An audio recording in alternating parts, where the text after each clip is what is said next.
নবী মুহাম্মদ মুস্তাফা সাল্লাল্লাহু আলাইহি সাল্লামের ক্ষমতা থাকবে। আজকে সবাই বলতে থাকবে আজকে চাবি কার কাছে জানো? আজকে চাবি হলেন মুহাম্মদ মুস্তাফা সাল্লাল্লাহু আলাইহি সাল্লামের কাছে। যখন মুহাম্মদ মুস্তাফা সাল্লাল্লাহু আলাইহি সাল্লাম যখন জান্নাতের দিকে যাইতে থাকবে, জান্নাতের দরজার কাছে যাবে, ডান পাশে থাকবে আবু বকর, বাম পাশে থাকবে ওমর আর বেলাল রাদিয়াল্লাহু হুনুন। যখন তারা দুইজন কি করবে, ডান পাশে থেকে আবু বকর, বাম পাশে যখন ওমর ফারুক রাদিয়াল্লাহু আনহু থাকবেন, যখন জান্নাতের দরজার যে তালা খুলবে, এই সময়ের মধ্যে আমার আল্লাহ ডাক দিয়ে বলে, ওরে বেলাল অপেক্ষা কর, তোর জন্য একটা যে ব্যবস্থা করে দিব। ও বেলাল অপেক্ষা কর, একটা ব্যবস্থা করে দেব। যখন আল্লাহর হাবিব যখন জান্নাতের যখন তালা খুলতে যাবে, জান্নাতের তালাটা খুলে যখন জান্নাতের মধ্যে পাও দিবেন, আল্লাহর হাবিবকে ডাক দেয়া বলেন, আল্লাহ ডাক দেয়া বলেন, ও দাঁড়ান দাঁড়ান দাঁড়ান, অপেক্ষা করেন, আমার একটা প্রিয় বান্দা আছে, আমার একটা প্রিয় বান্দা আছে।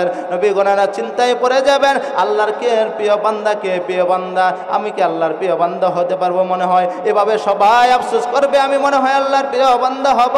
আল্লাহ যখন ডাক দিয়ে বলবেন, আল্লাহর হাবিব অপেক্ষা করেন, আপনার ডান পাশে নিলেন আবু বকরকে, বাম পাশে নিলেন ওমরকে, দাঁড়ান দাঁড়ান, আমার একটা পছন্দের মানুষ আছে, সেই মানুষটার নাম হলো বেলাল। লাখ কোটি শুকরিয়া যে মহান রব্বুল আলামিন আমাদেরকে কাংসা দারুল উলুম নুরানিয়া মাদ্রাসা ও হেতিমখানার উদ্যোগে আমাদেরকে বসার মতো তৌফিক দান করেছেন। শুকরিয়া আদায় করি আলহামদুলিল্লাহ। আর আমাকে কিছু কথা বলার মতো তৌফিক দানের শুকরিয়া আদায় করি আলহামদুলিল্লাহ। সবচেয়ে বড় বিষয়, আপনারা যে বক্তা পাইছেন হযরত মাওলানা নাসির উদ্দিন সাহেব, অনেক বড় বক্তা, তিনাকে সিরিয়াল পাওয়া যায় না, 1 বছর আগে পাওয়া যায় না, শুকরিয়া তিনাকে পাইছেন। আর এখানে আছেন সভাপতি সাহেব, সহসভাপতি সাহেব, অনেক সম্মানিত লোক এখানে বসে আছেন। যে মহান রব্বুল আলামিন আমাদেরকে এই মজলিসের মধ্যে বসার মতো তৌফিক দান করেছেন, এটাই তো শুকরিয়া। এই মাহফিলের মধ্যে দেখেন কত সাইডে মানুষগুলো বিভিন্নভাবে সময় কাটাইতেছেন, শাস্ত্রের মধ্যে সময় কাটাচ্ছেন। দেখেন আজকে জামানার মধ্যে জয়গুলো মাহফিলগুলো হয়, মাহফিলের মধ্যে বেশিরভাগ মানুষ দেখবেন দোকানপাটে বেশি হয়, মাহফিলে মানুষ কম আসে, ভিতরে কম আসে, মাহফিলে নেট করে আসে মাহফিলে যাব, আর মাহফিলে আসে না। কি করেন? বিভিন্নভাবে সময় কাটান। আপনাদের সামনে একটা হাদিস পড়েছিলাম, খায়রুকুম মান তাআল্লামাল কুরআনা ওয়া আল্লামা। আপনাদের সামনে নবী করিম সাল্লাল্লাহু আলাইহি ওয়াসাল্লামের ছোট একটা হাদিস পড়েছি। আল্লাহ যদি তৌফিক দান করেন এই হাদিসের উপর আলোচনা করব। আর সূরা ইখলাস একটা পড়েছি, সূরা ইখলাস একটি সূরা পড়েছি, সূরাটার উপর আল্লাহ তাআলা যেন আমাকে আলোচনা করার তৌফিক দান করেন। আল্লাহ তাআলা রব্বুল আলামিন ডাক দেয়া বলে, রে গোলাম, এ গোলাম, তুমি যদি আমাকে পেতে চাও, 1 নম্বর কারণ গোলাম রে তোমার দিকে তাকাও। রে গোলাম, যদি তোমার দিকে তাকাও তুমি আমাকে পাওয়া যাইবা। আপনারা তো প্রশ্ন করতে পারেন, হুজুর আমার দিকে তাকাইলে কিভাবে মালিক রে পাইব? মালিক ডাক দিয়া বলে, রে ও বান্দারা রে, আমাকে যদি পাইতে চাও তোমার দিকে তাকাও। রে বান্দা, তোমার দিকে তাকাও। এরে বান্দা, এই যে সুন্দর হাত, বান্দা কে দিল রে? আওয়াজ দিয়া বলেন তো কে দিল? জুড়ে ডাক দিয়া বলেন কে দিল? এত সুন্দর হাত কে দিল? মালিক দিল। মালিক বলে, বান্দা যখন তোমার দিকে তাকাইবা, এ বান্দা যখন তোমার দিকে তাকাইবা, এত সুন্দর হাত কে দিল রে বান্দা? এ বান্দা, এত সুন্দর হাত মালিক দিল। এত সুন্দর পাও কে দিল রে বান্দা? এত সুন্দর চক্ষু কে দিল রে বান্দা? এত সুন্দর কান কে দিল রে বান্দা? এত সুন্দর নাক কে দিল রে বান্দা? আল্লাহ বলেন, আরে বান্দা, তোমার হাত ছিল, চলার কোনো শক্তি ছিল না রে বান্দা, আমি হাত চলার শক্তি দিয়া দিছি রে বান্দা। এ বান্দা, তোমার জবান ছিল, জবানে কথা বলার শক্তি ছিল না রে বান্দা, আমি জবানে কথা বলার শক্তি দান করে দিয়েছি। এ বান্দা, তোমার পাও ছিল রে, পাও দিয়ে হাঁটার কোনো শক্তি ছিল না রে বান্দা, আমি হাঁটার শক্তি দিয়া দিছি রে বান্দা। এ বান্দা, তাকাইয়া দেখ, দুইটা চোখ ছিল রে বান্দা, চোখ দিয়ে দেখার মতো শক্তি ছিল না রে বান্দা, আমি দুইটা চোখের মধ্যে এমন একটা জিনিস দিয়া দিছি, সেই জিনিস দিয়ে আল্লাহর কোরআনও দেখতে পারো আর গুনার কাজেও নিমতে হইতে পারো। এই জন্য আমি আল্লাহ বলে রে বান্দা, ও বান্দা, যখন তুমি আমার দিকে না তাকাইয়া রে বান্দা তোমার দিকে তাকাইবা, ও বান্দা, তোমার হাতের দিকে তাকাইবা, পাওয়ার দিকে তাকাইবা, জবানের দিকে নজর করবা, ও বান্দা, কানের দিকে তাকাইবা, আমার মালিক বলে রে বান্দা, তোকে কান দিয়েছিলাম, শোনার মতো শক্তি দেই নাই বান্দা, তোমাকে শোনার মতো শক্তি দিলাম রে বান্দা। ও বান্দা, এই কান দিয়া বান্দা তুমি কি করতে পারো? খারাপ জিনিসও শুনতে পারো, ভালো জিনিসও শুনতে পারো। তোমার কাছে আমি কি দিয়ে দিছি রে বান্দা? এ বান্দা, তোমার কাছে দিলাম, দুনিয়ার জগতের মধ্যে পাঠাইলাম। বলেন তো, দুনিয়ার জগৎ কয় নম্বর জগৎ? আওয়াজ দিয়া বলেন, দুনিয়া কয় নম্বর জগৎ? 3 নম্বর জগতে মালিক পাঠাইলেন। কার জন্য পাঠাইলেন? পরীক্ষা নেওয়ার জন্য। আল্লাহ বলেন, 3 নম্বর জগতের বান্দা পাঠাইলাম। 3 নম্বর জগতের বান্দা কি পরীক্ষা নেব রে বান্দা জানো নি? আজকে যদি তুমি চেয়ারম্যানের কাছে যাও, ওরে বান্দা, যদি এমপির সাথে সাক্ষাৎ করতে চাও, চেয়ারম্যানের কাছে যাইতে হয়। চেয়ারম্যানের কাছ থেকে সুপারিশ নিয়ে নিয়ে তুমি এমপির কাছে যাইতে হয় রে বান্দা। আল্লাহ বলেন, রে বান্দা, 3 নম্বর জগতের মধ্যে পাঠাইয়া তোমাকে আমি পরীক্ষা নেওয়ার জন্য 3 নম্বর জগতের মধ্যে পাঠাইলাম। এই 3 নম্বর জগৎ থেকে তোমাকে আমি 4 নম্বর জগতের মধ্যে 3টা প্রশ্ন করব। এই 4 নম্বর জগতের মধ্যে যদি প্রশ্নের মধ্যে তুমি রে বান্দা সঠিক জবাব দিতে পারো, আমি আল্লাহ তোমার জন্য জান্নাত তৈরি করে দিছি। 3 নম্বর জগৎটা কি? আওয়াজ দিয়ে বলেন তো। 3 নম্বর জগৎটা হলো দুনিয়া। বলেন, 3 নম্বর জগৎ হলো কি? সবাই একটু কথা বলতে হবে। রাগ করছেন? হ্যাঁ, একটু আওয়াজ দিয়ে কথা বলবেন সবাই। 3 নম্বর জগৎ হলো কি? 3 নম্বর জগৎ হলো দুনিয়া। আল্লাহ বলেন, এই জগতের মধ্যে বান্দা তোমাকে পাঠাইয়া সাধারণ একটা পরীক্ষা নেব। এই পরীক্ষার মধ্যে যদি বান্দা পাস করতে পারো রে বান্দা, তোমার জন্য জান্নাত রেডি করেছে। যেরকম দুনিয়ার মধ্যে কোনো ব্যক্তি যদি একটা গাছ লাগায় চিন্তা ভাবনা করতে থাকে, ওই গাছের মধ্যে পানি দেয়, পানি দিতে দিতে এই গাছ থেকে আশা করে, এই গাছ থেকে কি ফল খাবো আশা করে, কি করে না? আওয়াজ দিয়ে বলেন, আশা করে কি করে না? সবাই যেরকম এমনি ভাবে আশা করে, মালিক ডাক দিয়ে বলে, রে বান্দারা, দুনিয়ার জমিন থেকে যদি বলো সুবহানাল্লাহ, আমি আল্লাহ তোমার জন্য জান্নাতের মধ্যে একটা গাছ রোপণ করে দিব। সুবহানাল্লাহ কইতেন না? আল্লাহ কি বলতেছেন? ওরে বান্দা, যদি সুবহানাল্লাহ বলো, সুবহানাল্লাহর বলার সাথে সাথে তোমাকে কি করে দেব রে বান্দা? জান্নাতের মধ্যে একটা গাছ রোপণ করে দেব। বান্দা যত সুবহানাল্লাহ বলবা, অত দুনিয়ার মধ্যে কি করে দেব? জান্নাতের মধ্যে তোমার জন্য গাছ রোপণ করে দেব। সবাই আওয়াজ দিয়ে বলেন না সুবহানাল্লাহ। আল্লাহ ডাক দিয়ে বলতেছে, ও ফেরেশতারা রে, কে সুবহানাল্লাহ বলতেছেন? কোথায় থেকে বলতেছেন? বলবে কাংশা দারুল উলুম মাদ্রাসা থেকে সুবহানাল্লাহ বলতেছে। সুবহানাল্লাহ বলতেছে কে? বলতেছে রে সুবহানাল্লাহ অমুক বান্দারা সুবহানাল্লাহ বলতেছেন। আল্লাহ বলবে, রে বান্দারা রে, সুবহানাল্লাহ বলতেছে, জান্নাতের মধ্যে একটা গাছ রোপণ করতে থাক। বান্দারা জান্নাতের মধ্যে একটা গাছ রোপণ করতে থাক। আল্লাহ কি করবেন? ফেরেশতার মাধ্যমে জান্নাতের মধ্যে কি রোপণ করবেন? আওয়াজ দিয়ে বলে, গাছ রোপণ করে দিবেন কে?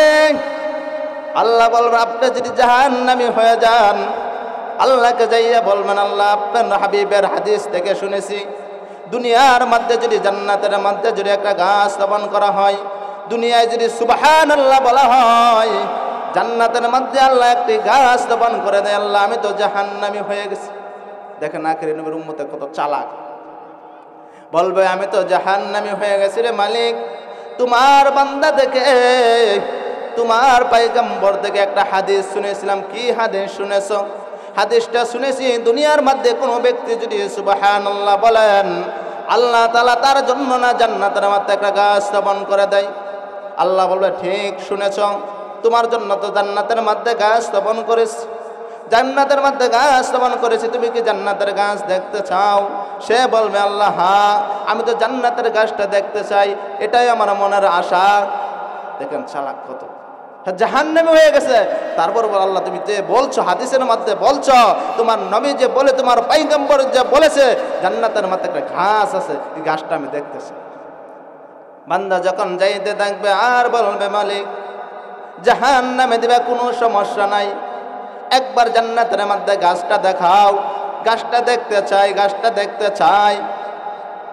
আল্লাহ বলবে যাও, জান্নাতের মধ্যে আল্লাহ এমন একটা নিয়ামত দিছে রে বান্দা, এই নিয়ামতের ভিতরে কেউ যদি ঢুকে যায় সে পারবে না, সে পারবে না কি করার জন্য, বের হইতে পারবে না।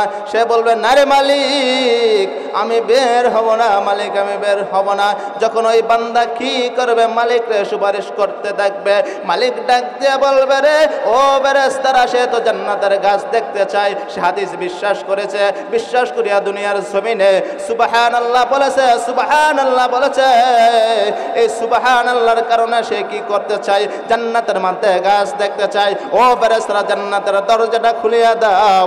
ফেরেশতারা জান্নাতের দরজাটা খুলে দিবে। যখন জান্নাতের দরজাটা খুলে দিবে, এই সময়ের মধ্যে ফেরেশতারা যখন জান্নাতের দরজাটা খুলে দিবে, দেওয়ার সাথে সাথে ওই ব্যক্তি যখন জান্নাতে ঢুকবে, জান্নাতের গাছ দেখার জন্য সে মালিকরা ডাক দিয়ে বলবে মালিক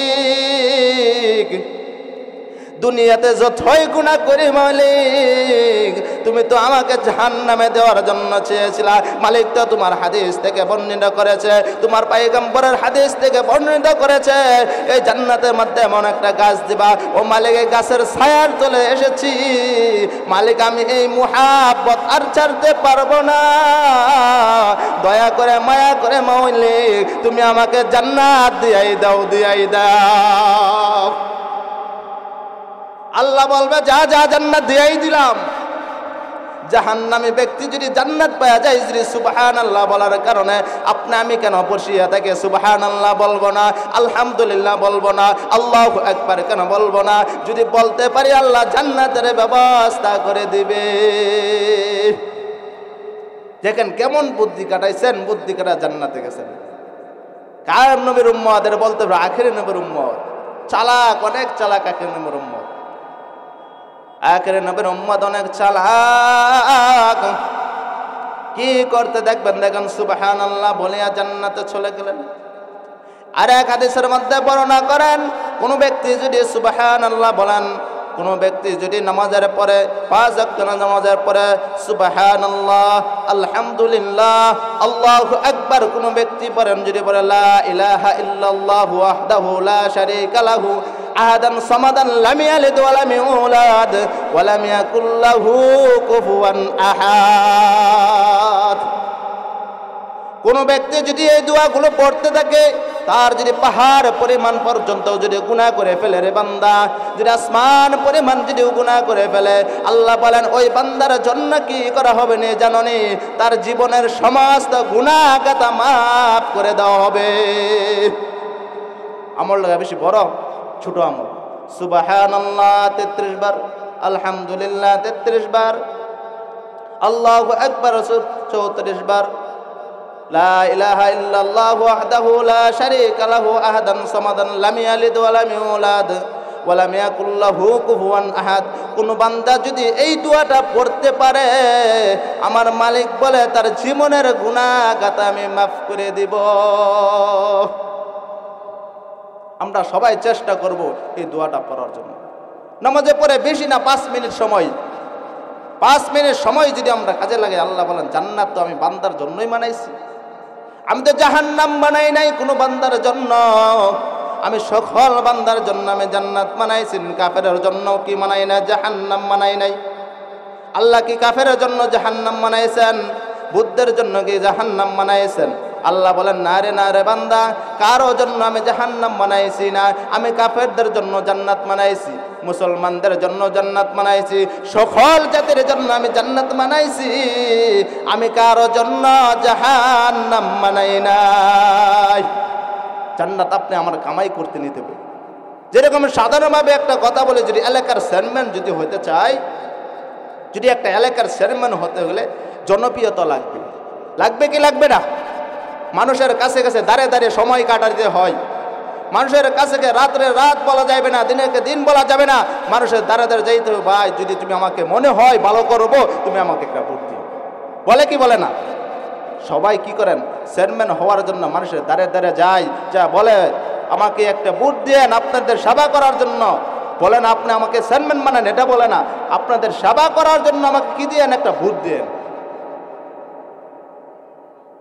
ওই মানুষগুলো যখন দাঁড়ে দাঁড়ে যায়, মালিক বলেন রে বান্দা, আমি কারো জন্য কি মানাই নাই? জাহান্নাম মানাই নাই, আমি কারো জন্য জাহান্নাম মানাই নাই, আমি সবার জন্য কি মানাইছি রে বান্দা? জান্নাত মানাইছি। আমি চাই না কোনো ব্যক্তি জাহান্নামে যাইব, জাহান্নামে যাওয়ার জন্য আমি কি মানাই নাই? জাহান্নাম মানাই নাই। আমি যখন জান্নাতের মধ্যে, যখন আদম আলাইহিস সালামকে যখন জান্নাতের মধ্যে রাখলাম, জান্নাত থেকে আদম আলাইহিস সালামকে কোথায় পাঠাইলাম? দুনিয়ার মধ্যে পাঠাইলাম। কেন জানোনি? 3 নম্বর জগতে কয়েকটা পরীক্ষা নেওয়ার জন্য পাঠাইলাম রে বান্দাদেরকে। বান্দা যখন পরীক্ষার মধ্যে পাশ করবে, আল্লাহ বলেন বান্দা যখন ইহদিনাস সিরাতাল মুস্তাকিম, মুস্তাকিমের পথে চলতে থাকবে, ওই বান্দার জন্য আমি জান্নাত রেডি করে রাখবো। সকলে তো জান্নাত হবে, জান্নাত হইলেও সকলে জান্নাতে এক সমান হবে না। বলতে পারেন হুজুর কেন এক সমান হবে না? আল্লাহ বলেন ও বান্দা, যদি সকলে তো জান্নাত পাইবে, মুসলমান সকলে জান্নাত পাইবে, আপনার দুনিয়ার জমিনে যদি চুরি করেন, চুরি করার পর আপনাকে কি দেওয়া হয়? শাস্তি দেওয়া হয়। শাস্তি কেমনে দেওয়া হয়? শাস্তি দিতে দিতেই যখন শাস্তি শেষ হয়ে যাবে, আপনাকে ছেড়ে দেওয়া হয়। এরকম আল্লাহ বলেন ও বান্দা, গুনাহ করছস, গুনাহ করার পর তোকে কি করা হবে? শাস্তি দেওয়া হবে। শাস্তি দিয়ে যাওয়ার পর ওরে বান্দা তোকে জান্নাত দিয়ে দেওয়া হবে। যদি কোনো ব্যক্তি পারেন, মুসলমান কোনো ব্যক্তি যদি পড়েন লা ইলাহা ইল্লাল্লাহু মুহাম্মাদুর রাসূলুল্লাহ, আল্লাহ বলেন সকল ব্যক্তিদেরকে লা ইলাহা ইল্লাল্লাহু মুহাম্মাদুর রাসূলুল্লাহ এক জাররা পরিমাণ ঈমান থাকার কারণে সকল ব্যক্তিদেরকে আমি জান্নাত দিব। যদি জাররা পরিমাণ ঈমান থাকে, যদি জাররা পরিমাণ ঈমান থাকে, তাকে জান্নাত দিব। ওরে বান্দা, কামাই করে নিতে হবে। কেমনে করে কামাই করে নিতে জানোনি? এই যে মাদ্রাসা কাংশা মাদ্রাসা থেকে বলে যায়, ও বাবারা কেন মাদ্রাসার ছাত্রদেরকে মুহাব্বত করবেন না, কেন ভালোবাসবেন না জানেন? যদি কোনো ব্যক্তি যদি মাদ্রাসার ছাত্রদেরকে ভালোবাসেন, আপনাদের সামনে একটা হাদিস পড়েছিলাম, খায়রুকুম মান তাআল্লামাল কুরআন ওয়া আল্লামা। আমি সেই হাদিসের ব্যাখ্যার দিকে চলে যাচ্ছি রে বাবারা, লক্ষ্য করে শুনবেন, কোনো দিকে নজর দেবেন না বাবারা। ও বাবারা, লক্ষ্য করে শুনেন, কোনো ব্যক্তি যদি একটা ছাত্রকে যদি মুহাব্বত করতে পারে, ভালোবাসতে পারেন, আল্লাহ বলেন রে বান্দারা রে, যদি কোনো থলাবুল আলেমদেরকে যদি ভালোবাসতে পারো, মুহাব্বত করতে পারো, কোনো যদি মাদ্রাসার ছাত্রকে একবেলা খানা খাওয়াইতে পারো রে বাবারা, একবেলা খানা খাওয়াইতে পারো, যদি একটা ছাত্রকে রোজিন রাখতে পারো রে বাবারা, লক্ষ্য করে শুনো, কোনো দিকে নজর দেবে না রে বাবারা। লক্ষ্য করে শুনে যদি কোনো ছাত্রকে যদি সহযোগিতা করতে পারেন, আমার আল্লাহ বলেন কি করবে জানোনি? তুমি যদি একটা তলাবুল আলেমরে সহযোগিতা করলে, একটা ছাত্রকে সহযোগিতা করলা, আল্লাহ বলেন আরে বান্দারা রে, তুই যদি জাহান্নামী হয়ে যাও, ওই তলাবুল আলেমদেরকে সহযোগিতা করার কারণে, ওই তলাবুল আলেমদেরকে মুহাব্বত করার কারণে আল্লাহ বলেন ওরে বান্দারা, একটা তলাবুল আলেমকে সহযোগিতা করলে, কিভাবে সহযোগিতা করলে? একটা কোরআন শরীফ কিনে দিলে, কোরআন শরীফ দিয়ে সহযোগিতা করলে, একটা আম পড়া কিনে দিলে, দিয়ে সহযোগিতা করলে, সহযোগিতা করার পর ওরে বান্দা যখন এই বাচ্চারা যখন পড়বে আলিফ লাম মিম, আল্লাহ বলেন ওরে বান্দারা যখন এই বান্দা পড়বে আলিফ লাম মিম পড়তে দেখবেন, ওরে বান্দারা ওই ব্যক্তি যখন এই সালাফুল আলম যখন পড়তে দেখবে, আর যদি 10টা টাকা দিয়া মাদ্রাসার যদি সহযোগিতা করো, বোর্ডিংয়ের মধ্যে যদি সহযোগিতা করেন, আল্লাহ বলেন ওরে বান্দা শোন, গভীর রাত্রে সবাই ঘুমিয়ে যায়, তারা কারা ঘুমায় না জানোনি? এমন মানুষ আছে তারা ঘুমায় না, তাদের নাম হলো তলাবু ইলম। তারা হলো ছাত্ররা। যখন রাত গভীর হয়ে যায় বাবারা লক্ষ্য করে শুনেন, যখন ছাত্ররা ঘুমায় যায়, যখন মানুষগুলো ঘুমায় যায়, ছাত্ররা গভীর রাত্রে উঠি আরে বাবা তাহাজ্জুদের নামাজ পড়ি, ঠান্ডা পানি দিয়ে ওযু বানাইয়া মালিক রে ডাক দিয়া বলে রে মালিক, শীতের মধ্যে ওযু বানাইয়া তাহাজ্জুদের নামাজ পড়ি, মালিক রে ডাক দিয়া বলে রে মালিক, সবাই তো ঘুমিয়ে গেছে মালিক, আমি ঘুমাই নাই রে মালিক, আমার 8 বছর বয়স হতে পারে, 7 বছর বয়স মালিক, আমি ঘুমাই নাই,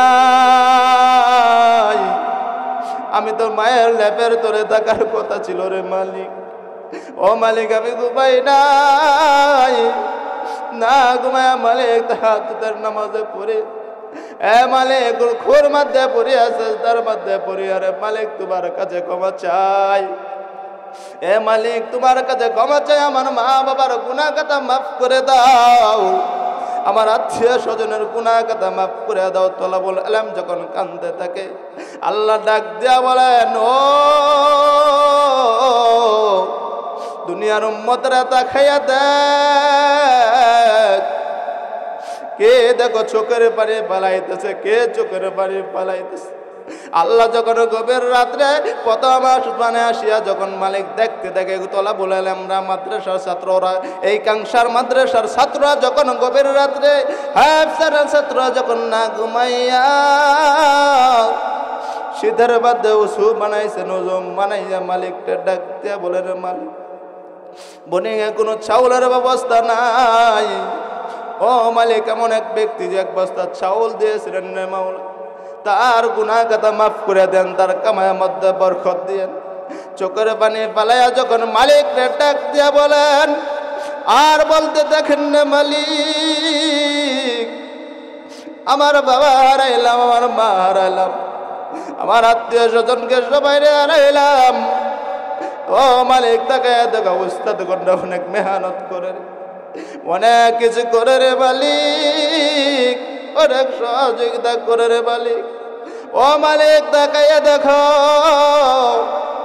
তুমি যদি মাফ না করো মাওলা কোথায় যাবো রে মাওলার কাছে।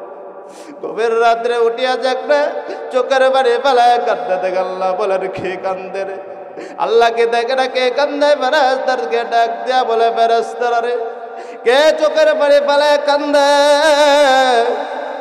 ফেরেশতারা ডাক দিয়া বলে মালিক জাননি এই শেরপুর জিনাইকাতি কাংসা মাদ্রাসা থেকে তলাবুল ইলমরা চোখের পানি ফেলাইয়া কান্দে জাননি কার জন্য, কানে যে মাদ্রাসায় 10টা টাকা দিয়েছিল, একটা ঘরের জন্য মালিক একটা ইট কিনে দিয়েছিলেন মাওলা, এ মালিক তাকে 2 বেলা খানা খাওয়াইছেন, 3 বেলা খানা খাওয়াইছেন, ওই ছাত্র গভীর রাত্রে মালিক চোখের পানি ফেলাইয়া কেন কান্দে জাননি? মালিক বলে কেন কান্দেন? তার রোজিন বিডির সকলদেরকে মাফ করে দেওয়ার জন্য, তার মাতা পিতাদেরকে মাফ করে দেওয়ার জন্য, আত্মীয় স্বজনদেরকে মাফ করার দেওয়ার জন্য। আল্লাহ বলে আর কি চাই? মনে এই সমাজের মধ্যে যত মানুষ আছে সকলকে হেদায়াত দিয়া দিয়েন নে মালিক। এমনি ভাবে চোখে চোখের পানি ফেলাইতে থাকে মালিক ডাক দিয়া বলেন, তার উপরে তো আমি নামাজ ফরজ করি নাই, রোজা ফরজ করি না, তার উপরও কেন কান্দে? হ্যাঁ কি জাহান্নাম দেখছে? বলবে না জাহান্নাম দেখে নাই, সে কি জান্নাত দেখছে? বলবে না, হুজুরদের কাছ থেকে জাহান্নামের বয়ান শুনছে, জাহান্নামের বয়ান শুনিয়া রে মালিক, মালিক জাহান্নামের বয়ান শুনিয়া চোখের বাড়ি পালায় কান্দে কেন জানেন? তার উস্তাদদেরকে মাফ করে দেওয়ার জন্য, দাদা দাদিদেরকে মাফ করে দেওয়ার জন্য, আত্মীয় স্বজনদেরকে মাফ করে দেওয়ার জন্য মালিকাংশা থেকে দোয়া করতেছে রে। মালিক যখন এমনি ভাবে শুনতে থাকেন, মালিক যখন ফেরেশতাকে ডাক দেয়া বলেন, ফেরেশতারা রে তোরা সাক্ষী থাক, সাক্ষী থাক, এই সমাজের সকলদেরকে মাফ করে দিলাম তলাবুল ইলমের উসিলায়।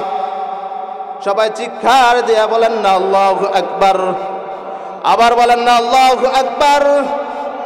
আপনারা যদি মাদ্রাসা ছাত্রদেরকে সহযোগিতা করেন, একটা ছাত্রকে যদি রোজিং রাখেন, একটা ছাত্রকে যদি টাকা দিয়া পয়সা দিয়া যেভাবে মাদ্রাসাকে সহযোগিতা করতে পারেন, ওই তলাবুল ইলমরা রাত্রে গভীরে আপনাদের জন্য দোয়া করে। শুধু দোয়াই করেন, রাস্তাঘাটে যখন চলে ওই তলাবুল ইলমদের উসিলা করে আপনার কবরের আযাবগুলো মাফ হয়ে যাচ্ছে। জানেন তলাবুল ইলম কে জানেন? মাদ্রাসা ছাত্ররা কে জানেন? যখন রাস্তার পাশ দেয়া যায়, তলাবুল ইলমরা যখন রাস্তার পাশ দেয়া যায়, কবরের আযাব মাফ হয়ে যায়। সাধারণ লোক মরতেছে, মাদ্রাসা মনে করেন সাধারণ যে একটা মাদ্রাসা কাছে আছে, মহাব্বত করেন না, মাদ্রাসা ছাত্রদেরকে ভালোবাসেন না। যদি মহাব্বত না বাসেন, হাসরের ময়দানের দিন আপনার জবাব দিতে হবে। এই জন্যই বলি বাবারা রে, লক্ষ্য করে শুনো, কোনো দিকে নজরে দিবা না, লক্ষ্য করে শুনো রে বাবারা। মাদ্রাসা ছাত্রদেরকে মুহাব্বত করবেন, মাদ্রাসার ছাত্রদেরকে মুহাব্বত করবেন, উস্তাদদেরকে মুহাব্বত করেন। নবী করিম সাল্লাল্লাহু আলাইহি সাল্লামের হাদিস থেকে পরিণত কোনো ব্যক্তি যদি কোনো আলেমদেরকে মুহাব্বত করে, কাকে মুহাব্বত করে? আলেমদেরকে মুহাব্বত করে। আলেমদেরকে মুহাব্বত করার মানে কাকে মুহাব্বত করলেন জানেননি? আল্লাহর হাবিবকে মুহাব্বত করলেন। কোনো ব্যক্তি যদি আলেমের সাথে বসেন, কোনো ব্যক্তি যদি আলেমের সাথে বসেন, কার সাথে বসবেন জানেননি? আল্লাহর হাবিবের সাথে বসলেন। এই জন্যই বলি বাবারা, লক্ষ্য করে শুনেন, কোনো আলেমদেরকে কষ্ট দিবেন না। লক্ষ্য করে শুনেন, কোনো আলেমদেরকে কষ্ট দিবেন না, আঘাত দিবেন না। যদি আলেমদেরকে কষ্ট দেন, আঘাত দেন, আলেমদের যদি আপনার একটা ছাত্র এই কাংসা মাদ্রাসায় পড়ে, এই কাংসা মাদ্রাসায় যদি উস্তাদদেরকে একটা ধমকি দেন, হুমকি দেন, উস্তাদদেরকে বলেন ধমকি দেন, হুমকি দেন, হুমকি দিবেন না, ধমকি দিবেন না। কারণ আপনি একটা হুমকির কারণে আপনার সন্তানের সারা জীবনের ভবিষ্যৎ নষ্ট হয়ে যাইতে পারে। এই জন্যই বলে বাবারা, লক্ষ্য করে শুনবেন। যেই হাদিসের মধ্যে বলেছিলাম খায়রুকুম মান তাআল্লামাল কুরআনা ওয়া আল্লামা, বলেছিলাম ওরে বাবারা, এই হাদিস থেকে কি বুঝতে পেরেছেন? তলাবুল ইলমদেরকে মুহাব্বত করতে হবে, তলাবুল ইলমদেরকে ভালোবাসতে হবে। ওরে বাবা, লক্ষ্য করে শুনেন, মদিনার মধ্যে একটা এলান হয়ে গেছে রে বাবা। মদিনার মধ্যে এলান হয়েছে, সুন্দর একটা মহিলা মদিনার জমিন থেকে বিদায় হয়ে গেছে। দুনিয়ার মধ্যে মানুষ শুধু গীবত বলার মধ্যে এক নম্বর, যদি আজকে 4-5 জন মহিলা যদি একসাথে বসে যায়, যদি 4-5 জন মহিলা যদি একসাথে বসি, শাস্ত্রের মধ্যে যদি আমরা 10-12 জন যদি একসাথে বসি, আমরা কি করি? গীবত বলতে থাকি, গীবত বলতে থাকি, গীবতের মধ্যে লিপ্ত হয়ে যায়। এই জন্যই বলি বাবারা, গীবত থেকে দূরে থাকবেন। ইমাম মালিক রাহমাতুল্লাহ জামানার মধ্যে একজন মহিলা দুনিয়ার জমিন থেকে বিদায় হয়ে যায়। দুনিয়ার জমিন থেকে যখন বিদায় হয়ে যায়, এলান হয়ে গেল, ও মদিনাবাসীরা শুনো, সুন্দর একটা মহিলা দুনিয়া লজ্জাস্থান দিয়ে কত পুরুষের সাথে জিনা করছেন। এই কথা বলার সাথে সাথে জীবিত মহিলার হাত মরা মহিলার সাথে লেগে গেছেন। এই কাংসাতে যদি এই ঘটনা হয়, জীবিত মহিলার হাত যদি মরা মহিলার সাথে লেগে যায়, মানুষ কি করবেন? দেখার জন্য ছুটে আসতো না? যদি জীবিত মহিলার হাত মরা মহিলার সাথে লেগে যায়, এটা দেখার জন্য মানুষগুলো ছিটে বেটে চলে আসবে। কেন করবে? এই কি ঘটনা হয়, আজীব ঘটনা হয়। কি আজীব ঘটনা? জীবিত মহিলার হাত মরা মহিলার সাথে লেগে গেছে। এই আজীব ঘটনা শুনিয়া মানুষগুলো কি করবেন? দেখার জন্য চলে আসবেন। যখন মানুষগুলো দেখার জন্য চলে আসতেছেন, আসার পথে সবাই বলতেছেন, জীবিত মহিলার লোকেরা বলতেছেন মরা মহিলার হাত কেটে দাফন দেওয়া হোক। আর জীবিত মহিলার লোকেরা বলতেছেন মরা মহিলার হাত কেটে দাফন দেওয়া হোক। মরা মহিলার লোকেরা বলতেছেন না না না, জীবিত মহিলার হাত কেটে দাফন দেওয়া হোক। তারা বলতে এমন ভাবে একটা ঝগড়ার বাউ হয়ে যাইতেছে। যখন ঝগড়ার বাউ হয়ে যাইতেছে, এই সময়ের মধ্যে ইমাম মালিক রাহমাতুল্লাহ আলাইহি মদিনার মধ্যে হাদিস পড়াই। ইমাম মালিক রাহমাতুল্লাহ আলাইহি যখন হাদিস পড়াই, ইমাম মালিক রাহমাতুল্লাহ আলাইহি ডাক দিয়ে বলেন, ইমাম মালিক রহমতুল্লাহ আলাইহির কাছে তারা চলে গেছেন। চলে যাইয়া বলতেছেন, ওরে আমাদের ইমাম, আমাদের মধ্যে, আমাদের সমাজের মধ্যে এমন একটা ঘটনা হয়ে গেছে। কি ঘটনা হয়ে গেছেন? এমন এমন ঘটনা হয়ে গেছেন, জীবিত মহিলার হাত মরা মহিলার সাথে লেগে গেছেন। যখন এমনি ভাবে বলতে থাকে, ইমাম মালিক রহমতুল্লাহ আলাইহি ডাক দিয়ে বলেন, আমার সেই জায়গায় যাইতে হবে, ঘটনা বুঝতে হবে, সেই জায়গায় যাইতে হবে। ইমাম মালিক রহমতুল্লাহ আলাইহি, ইমাম মালিক রহমতুল্লাহ আলাইহি সেই জায়গায় আসিয়া ইমাম মালিক রহমতুল্লাহ আলাইহি ডাক দিয়ে বলেন, ওগো মা, কি ঘটনা হয়েছিলেন মা? মা ডাক দিয়ে বলেন, বাবা আমি যখন গোসল করাই, গোসল করানোর সময় আমি মনে মনে বলেছিলাম, জীবিত আমি মনে মনে বলেছিলাম, এই লজ্জাস্থান দিয়ে মনে হয় কত পুরুষের সাথে জিনা করছে। এই কথা বলার সাথে সাথে আমার হাতগুলো লেগে গেছেন। যখন হাতগুলো লেগেছেন, ইমাম মালিক রহমতুল্লাহ আলাইহি ডাক দিয়ে বলেন, ও মা, আপনার উপর 80টা বেতের আঘাত করতে হবে। 80টা বেতের আঘাত করলে আল্লাহর কুরজতে ছুটে যাইতে পারেন। যখন এই কথা বললেন, জল্লাশকে অনুমতি দিয়ে দিলেন, জল্লাশ আঘাত শুরু করে দাও। যখন জল্লাশ আঘাত শুরু করিয়া দিল, 50টা আঘাত করলো, তার উপরেও ছুটে না। 60টা আঘাত করলো, তার উপরে ছুটে নাই। যখন 79টা আঘাত করে, তার উপরেও ছুটে নাই। যখন 80টা আঘাত করে, আল্লাহর কুরজতে তার হাত ছুটে গেল। এই জন্যই বলি বাবারা, গীবত করবেন না, গীবত থেকে দূরে থাকবেন, গীবত থেকে দূরে থাকবেন। আপনি আমি দুনিয়ার জমিনের মধ্যে গীবতের মধ্যে আমরা সব প্রকার বেশি বেশি বলি। একজন আরেকজনের দোষ কিভাবে বলবো, একজন আরেকজনের দোষ কিভাবে তালাশ করব, বেশি করে আমরা গীবত বলতে থাকি। ও বাবা, গীবত না বলে তার একটু ভালো জিনিসটাগুলো দেখেন। সে তো গুনাহ করে, গুনার দিকে না তাকাইয়া বাবা দেখো সে ভালো কাজটা দুনিয়ার জমিনের মধ্যে কি করে, সেই ভালো কাজটা দেখো। না না না, আপনি আমি কি করব, ভালো কাজটা না দেখিয়া আপনি আমি চাইব সে যে খারাপ কাজটা করে, খারাপ কাজটা বেশি প্রকাশ করার জন্য না রে বাবা না। আপনি যদি দুনিয়ার জমিনের মধ্যে কোনো ব্যক্তির যদি দোষ গোপন রাখেন, আমার আল্লাহ জানায়া দেন, আমি আল্লাহ ওই ব্যক্তির দোষ গোপন রাখিয়া জান্নাত দিয়া দিব।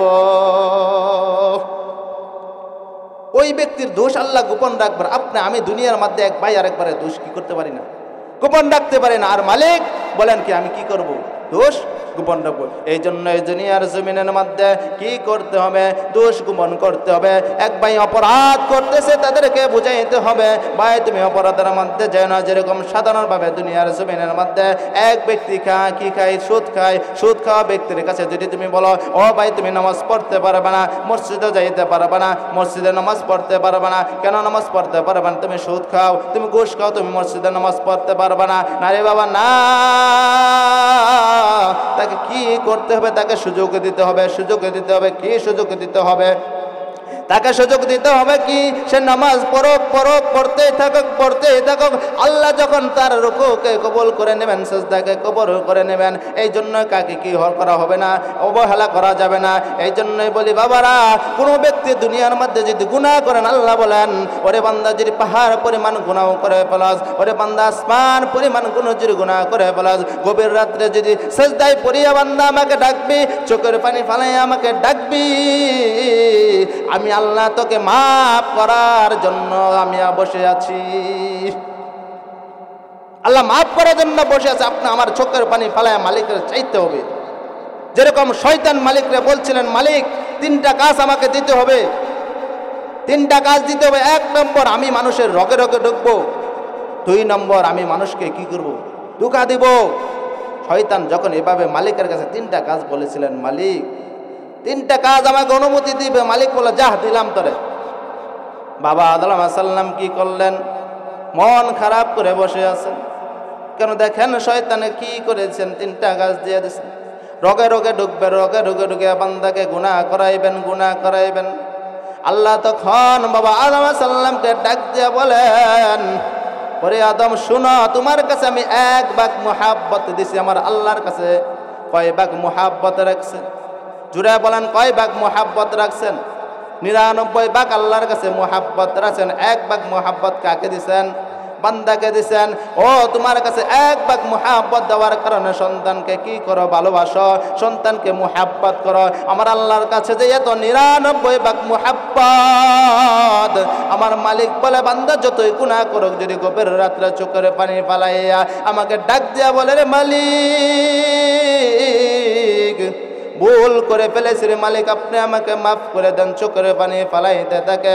মালিক বলে, না না রে বান্দা না, যদি 20 বছর পর্যন্ত গুনাহ করস, 30 বছর পর্যন্ত গুনাহ করস, ওরে বান্দা 40 বছর পর্যন্ত যদি গুনাহ করস, যদি একবার যদি চোখের পানি ফালাইয়া রে বান্দা, যদি চোখের পানি ফালাইয়া রে বান্দা, যদি গভীর রাত্রে আমার কাছে বলস, মালিক গুনাহ করেছি মালিক, পিছের দিকে না থাকাইয়া রে মালিক, আপনি আমাদের জীবনের সমস্ত গুনাহ খাতা মাফ করে দেন, আল্লাহ বলে ওই বান্দার সমস্ত গুনাহ খাতা আমি মাফ করে দিব।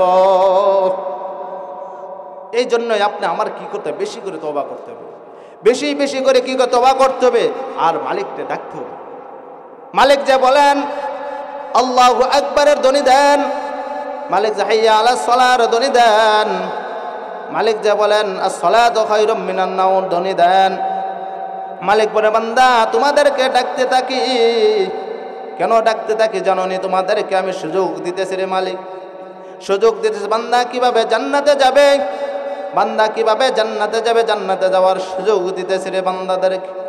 বান্দা আসে না, জোহরের নামাজেও আসে না বান্দা, আসরের নামাজেও আসে না রে বান্দা, মাগরিবের নামাজের আসে না রে বান্দা, এশারেও নামাজের বান্দা আসে না। না আসলে আমি অপেক্ষা করি, ফেরেশতারা বলে আল্লাহ তার খাতার মধ্যে কি লিখবো? আল্লাহ বলেন না রে অপেক্ষা কর, লিখিস না, অপেক্ষা কর, অপেক্ষা কর, অপেক্ষা কর, দেখি আমার বান্দা পরে কিনা অপেক্ষা করতে থাকে। ও বাবা লক্ষ্য করে শুনেন, আপনার বয়স 40 হয়ে গেছে, 50 হয়ে গেছে, নামাজ পড়েন নাই, আপনার যদি 60 বছরও যদি মসজিদে যাইয়া সাজদা দেন, সাজদায় পড়িয়া যদি মালিকরে ডাকেন, মালিক আপনার ডাকে সারা দিবে। সন্তান যদি দুনিয়াতে ভুল করে, সন্তান যদি দুনিয়াতে ভুল করে ফেলে, ওই সন্তানকে মা বাবা কি করেন? যদি বলে তোমাকে আমি সন্তান তুমি ভুল করেছো, তোমাদের ত্যায্য বোধ করে দিতেছি, তারপর সন্তান যদি বাবার কাছে মায়ের কাছে 2টা পাও ধরে বলে, মা বাবা আমি ভুল করেছি, তুমি আমাকে ক্ষমা করে দাও, মা বাবা কি করে দেয়? ক্ষমা করে দেয় কি দেয় না? মা বাবা ক্ষমা করে দেয়। আল্লাহ বলে এমনি ভাবে বান্দা যখন হয় গুনাহ করবে আর আমার কাছে ক্ষমা চাইবে, আমি তাকে মাফ করে দিব। এই জন্য বেশি বেশি করে ক্ষমা করছে। মালিকের গভীর রাতে কানবেন, সাজদায় পড়িয়া কানবেন, রুকুর পড়িয়া কানবেন, আর মালিককে ডাকবেন। মালিক বলে, রে বান্দা তোদেরকে আমি মানাইছি কেন? আমার ইবাদত করার জন্য। আমার ইবাদতের মানুষ কম আছে, তারপরে আমি আমার বান্দাদেরকে মানাইছি আমার সহ। বান্দা আমাকে ডাকবে দুনিয়ার জমিন থেকে, বলবে আল্লাহ আল্লাহ বলিয়া ডাক দিবে, বান্দা আমাকে আল্লাহ বলিয়া ডাক দিবে। বান্দা যখন আল্লাহ বলিয়া ডাক দেয়, আমার অন্তরটা নরম হয়ে যায়। যদি অন্তরটা নরম হয়ে যায়, যেরকম দুনিয়ার জমিনের মধ্যে কোনো ব্যক্তি যদি মা বাবাকে বাবা বলিয়া ডাক দেয়, মার অন্তরটা কি হয়ে যায়? নরম হয়ে যায়। আল্লাহ বলেন, যদি কোনো ব্যক্তি যদি জমিন থেকে, দুনিয়ার জমিন থেকে আল্লাহ বলে ডাক দেয়, আমার যদি অন্তরটা ঠান্ডা হয়ে যায়, আল্লাহ তখন বলতে থাকে, ও ফেরেশতারা কে ডাক দিছে রে? বলে আল্লাহ কাংসা থেকে তোমাকে ডাকতেছেন। বান্দাগণ কাংসা থেকে ডাকতেছেন। কে ডাকতেছে? অমুক ব্যক্তি ডাকতেছেন। আল্লাহ বলে যাও তার ডাকে আমি সারা দিয়াম। ওই ব্যক্তি কি চাই? আল্লাহ বলেন আল্লাহ গো, ফেরেশতারা বলেন আল্লাহ গো, ওই ব্যক্তি চাই জানেন কি? ওই ব্যক্তি আপনার কাছে জান্নাত চাই। আল্লাহ বলে দিয়া দিলাম। এই জন্য বাবা লক্ষ্য করে শুনেন, যদি তলাবুল ইলমরা যদি করে একটা মানুষ করতে পারেন, তলাবুল আপনার একটা সন্তানকে যদি মানুষ করতে পারেন, যে মূল আলোচনার ভিতরে চলে যাইতেছে, আপনি যদি একটা সন্তানকে মানুষ করতে পারেন, তলাবুল ইলমদেরকে ভালোবাসতে পারেন, গভীর রাত্রের মধ্যে ওই তলাবুল আলেমরা যেরকম একটা ঘটনা বুঝাইতে চাই, ঘটনা থেকে বুঝাইতে চাই, একটা সন্তান মাদ্রাসার তলাবুল আলেম দুনিয়ার জমিন থেকে তার মা চলে গেছেন, তারপরে উস্তাদদেরকে খবর জানাই নাই।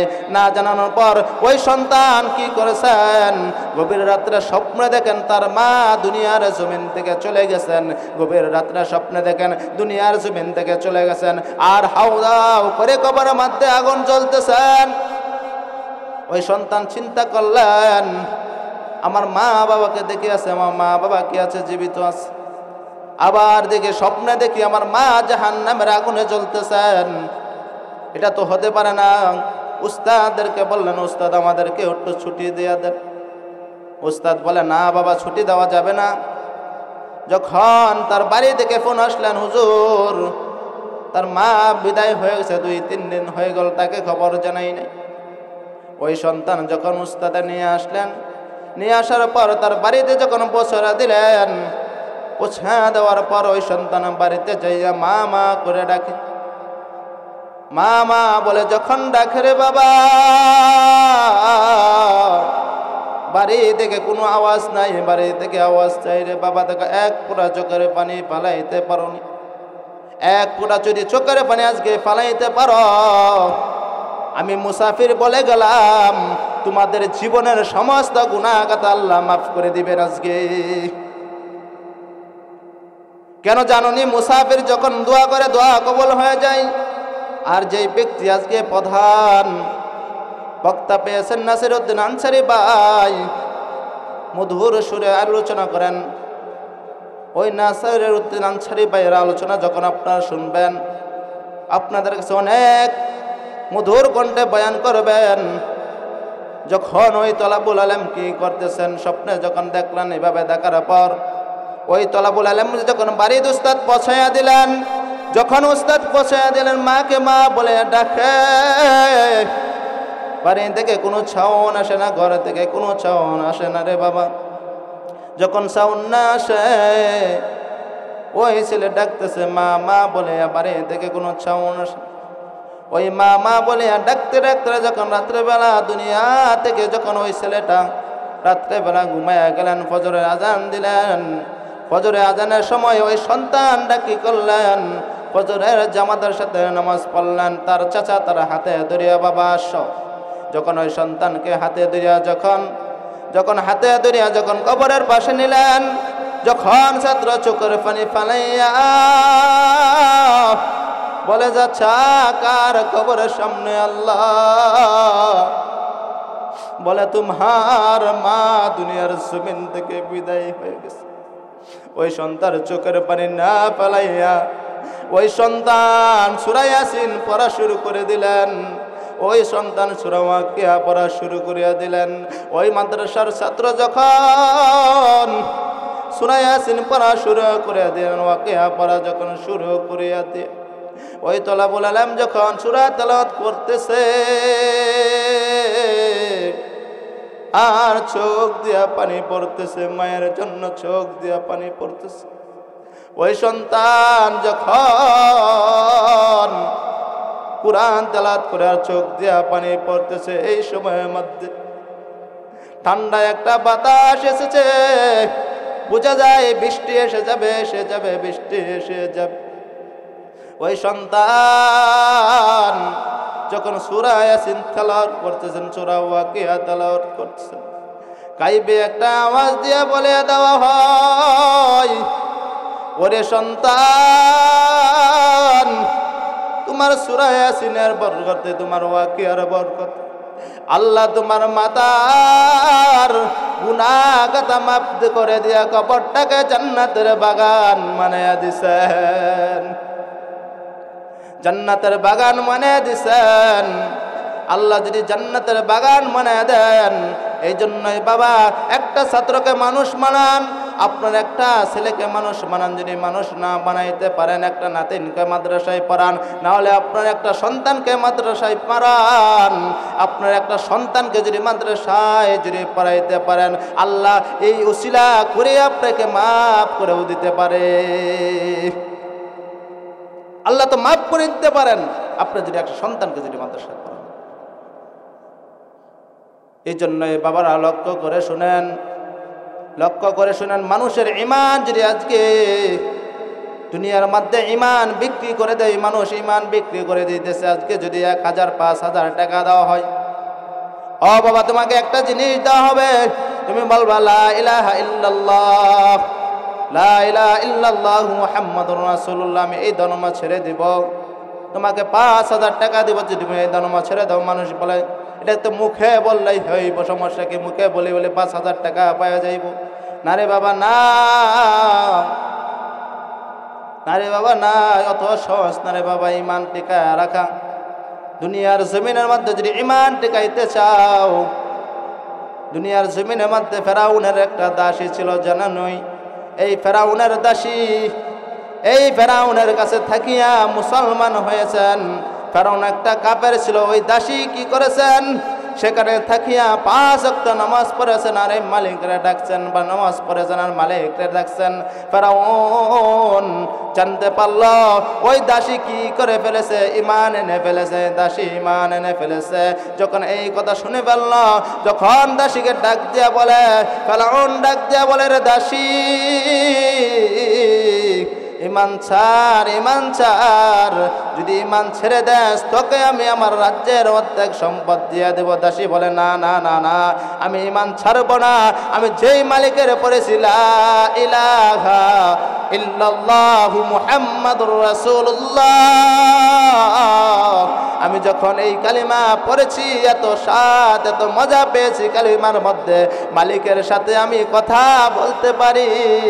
আমি যখন নামাজে দাঁড়ায় যাই, আমি মালিকের সাথে কথা বলতে থাকি। আমি যখন দাঁড়াই মালিকের সাথে কথা বলি। আমি যখন নামাজে দাঁড়ায় যাই, যখন বলি আলহামদুলিল্লাহি রাব্বিল আলামিন আর রহমানির রহিম মালিকি ইয়াউমিদ্দিন ইয়্যাকা না'বুদু ওয়া ইয়্যাকা নাস্তাঈন ইহদিনাস সিরাতাল মুস্তাকিম সিরাতাল লাযীনা আন'আমতা আলাইহিম গায়রিল মাগদুবি আলাইহিম ওয়ালাদ-দাল্লিন। আমি যখন পড়তে থাকি, আমার মালিক আমার সাথে কথা বলতে থাকে। আসিয়া যখন ফেরাউনের দাসী যখন ঈমান এনে ফেলল, ওই ফেরাউন যখন ডাক দেয়া বলে, রে দাসী, ঈমান ছাড়, ঈমান ছাড়, যদি ঈমান ছেড়ে দেস তোকে আমার রাজ্যের অর্ধেক সম্পদ দিয়ে দেব। বলে না না না, ঈমান ছাড়তে পারবো না, ঈমান ছাড়তে পারবো না। যখন দাসীকে জোর বললেন না ঈমান ছাড়বো না, তখন বিশাল বড় একটা মাঠের মধ্যে আয়োজন করলেন। কি আয়োজন করলেন জানেননি? মাঠের মধ্যে খড়ি ব্যবস্থা করলেন। ব্যবস্থা করিয়া বললেন, একটা পাতিল আনো, পাতিলের মধ্যে একটা তৈল গরম করো, তৈল গরম করিয়া কি করো, ওই দাসীর সন্তানদেরকে কি করো, একটি একটি করে কি গরম মেরে ফেলো। যখন এইভাবে অনুমতি দিয়ে দিলেন, এলাকাবাসীদেরকে সকলকে খবর দিলেন।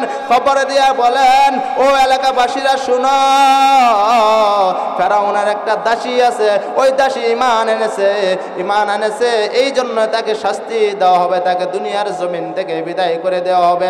বিশাল বড় একটা মাঠের মধ্যে আয়োজন করছেন। ফেরাউন মনে করেছেন, যদি ভাবে আমি যদি শাস্তি দিতে পারি, আমি যদি ভাবে শাস্তি দেই, মনে হয় মানুষগুলো ভয় পাবে, আর কেউ ঈমান আনবে না। ফেরাউন মনে করছেন আর কেউ কি আনবে না, ঈমান আনবে না। আর ঈমান না নিয়া আর কেউ ঈমান আনবে না, এই চিন্তা ভাবনা করছে। এই চিন্তা ভাবনা করিয়া, ওই চিন্তা ভাবনা করিয়া বিশাল বড় একটা আগুনের মন্ডার মধ্যে যখন একটা পাতিল বসাইলেন, পাতিল বসাইয়া ওই দাসীকে ডাক দেয়া বলা হয়, ওই দাসী বল ঈমান ছাড়বে কিনা, ঈমান ছাড়বে কিনা? দাসী বলে না না, আমি ঈমান ছাড়ব না। তখন দাসীর বড় সন্তানটাকে তোলের মধ্যে নিক্ষেপ করে দিল। সাথে সাথে ওই দাসীর সন্তানটা সেখানে শেষ হয়ে গেল। দ্বিতীয় সন্তানকে আবার দাসীকে বলে, ও দাসী বল ঈমান ছাড়বে কিনা, যদি ঈমান ছেড়ে দাস, যদি ঈমান ছেড়ে দাস তারপরে তোকে আমি ছেড়ে দেবো, ঈমান ছেড়ে দে। ঈমান ছেড়ে দিলে বলে না না না। দ্বিতীয় সন্তানটাকে ওইভাবে তোলের মধ্যে ছেড়ে দিলেন। দাঁড়িয়ে দেওয়ার সাথে সাথে ওই সন্তানটাও সেখানে শেষ হয়ে গেলেন। এভাবে দাসীকে ডাক দিয়ে বলা হয়, দাসী বল বল বল, তোর সন্তান কুলের সন্তানটাকে শেষ করে দেব। বল বল। দাসী বলে না না না, আমি যেই কালিমা পড়েছি এই কালিমা আমি ছাড়তে পারবো না, এই কালিমা আমি ছাড়তে পারবো না, এই কালিমা আমি ছাড়তে পারবো না, না না ছাড়তে পারবো না। যখন দাসীর কুলের সন্তানদেরকেও ওই তেলের মধ্যে ফেলিয়ে দিল, সাথে সাথে সেই সন্তানটাও চলে গেল। তিনটাই সন্তান সেখানে শেষ হয়ে গেলেন। দাসী যখন চোখের পানি ফালাইয়া পাতিলের কাছে যাইয়া বলতেছে, চোখের পানি ফালাইতেছেন।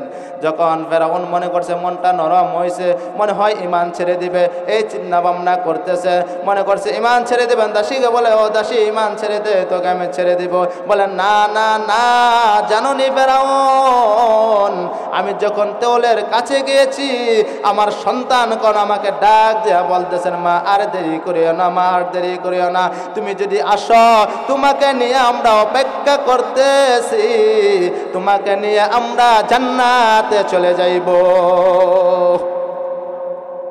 তোমাকে নিয়ে জান্নাতে চলে যাইব, এই অপেক্ষা করতেছি, মা আর দেরি করিও না, মা আর দেরি করিও না, মা দেরি করিও না। ওই সন্তান যখন এমনি ভাবে ডাকতেছেন তখন ওই মা আর দেরি করে নাই, তোলের মধ্যে ঝাঁপ দিয়া তার জীবন শেষ করে দেয়। আল্লাহ বলেন, ওরে বান্দা ইমান দেখো কেমনে ভাবে টিকাইছেন, তুমি আমি জমিনের মধ্যে 500 টাকার জন্য ইমান বিক্রি করে দেয়, 1000 টাকার জন্য ইমান বিক্রি করে দেয়। ওরে বাবা না না, লক্ষ্য করে শুনবেন, দেখেন এই ঘটনা থেকে আপনি আমি কি বুঝতে পেরেছি, ইমানের কত দাম, ইমানের কত মূল্য দিতে হবে। আপনি যদি আমি যদি ইমানের মূল্য দিতে পারি, আল্লাহ তাআলা রব্বুল আলামিন আমাদেরকে জান্নাত দিবে। ইমানের মূল্য দিতে হবে, ইমানের দাম দিতে হবে। আপনি যদি ইমানের মূল্য দিতে পারেন, ইমানকে টিকায় রাখতে পারেন, আল্লাহ তাআলা কি দিবেন? দিবে। আল্লাহ বলেন, বান্দা আমি যে সর্বপ্রথম আলোচনা করেছিলাম জান্নাত জাহান্নামের আলোচনা করেছিলাম, আল্লাহ বলে, রে বান্দা আমি কারো জন্য কি বানাই নাই, জাহান্নাম বানাই নাই, সবার জন্যই জান্নাত বানাইছি। আমি তোমাদেরকে জান্নাত দেব দুনিয়ার মধ্যে যদি আমল করতে পারো। ও বান্দা, যদি দুনিয়ার জমিনে যদি আমল করতে পারো, দুনিয়ার জমিনে যদি সঠিকভাবে চলতে পারো, ওরে বান্দা তোমাদেরকে আমি কি করে দেব, তোমাদেরকে জান্নাত দিয়া দিব। দেখেন দুনিয়ার জমিনে মাত্র সাধারণ একটা রোদের তাপ সহ্য করতে পারি না, সাধারণ একটা রোদের তাপ সহ্য করতে পারি না। আমি আপনার কি করতে পারেন, সাধারণ একটা রোদের তাপ সহ্য করতে পারি না। আল্লাহ বলেন, হাসরের ময়দানের দিন যখন আধাত উপরে সূর্যের তাপ চলে আসবেন, আপনি আমি কেমনে করে সহ্য করব রে বাবা। যখন আধাত উপরে সূর্যের তাপ চলে আসবেন, যখন কিছু মানুষের গলা পর্যন্ত পুষ হয়ে যাবেন, কিছু মানুষের বায়া বায়া যখন সাঁতার হয়ে যাবে, কিছু মানুষের গলা পর্যন্ত হয়ে যাবে, মানুষগুলো মালিকরে ডাক দিয়ে বলবে, মালিক আর দেরি করে না, আর দেরি করে না, বিচার শুরু করে দেন, বিচার শুরু করে দেন। মালিকরে ডাকতে থাকবে আর বলতে থাকবে, মালিক আমরা আর সহ্য করতে পারতেছি না, আর সহ্য করতে পারতেছি না। দুনিয়ার সাধারণ একটা তাপ সহ্য করতে পারি না, আর আখিরাতের তাপ কেমনে করবে সহ্য করব, হাশরের ময়দানের তাপ কেমনে সহ্য করব। ওরে বাবা, যদি দুনিয়া থেকে আমল করে যাইতে পারো, সেই তাপ সহ্য করতে পারবারে। আর বান্দাগণ মালিকরা ডাক দেয়া বলবে, মালিক দেরি করিয়েন না, দেরি করিয়েন না, হাশরের বিচার শুরু করিয়া দেন। মালিক বলবে, অপেক্ষা করো, অপেক্ষা করো। এই এক কথা বলি চলে যাবো, আবার 1000 বছর চলে যাবে।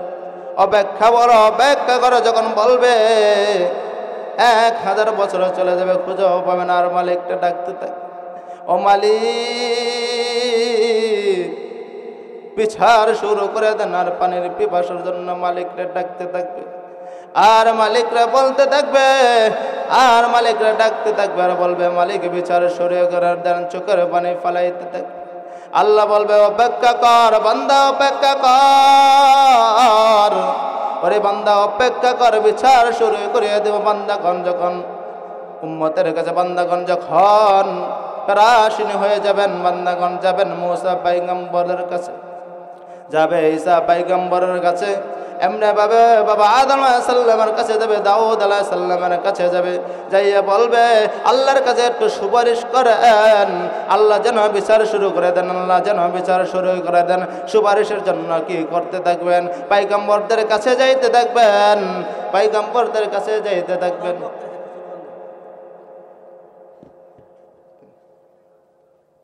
প্রধান বক্তার আগমন, প্রধান বক্তার আগমন, নারে তাকবীর, নাসির সাহেবের আগমন, নারে তাকবীর। কাংসাবাসীর পক্ষ থেকে, কাংসাবাসীর পক্ষ থেকে আমাদের নাসির উদ্দিন আনসারী ভাই চলে আসছেন।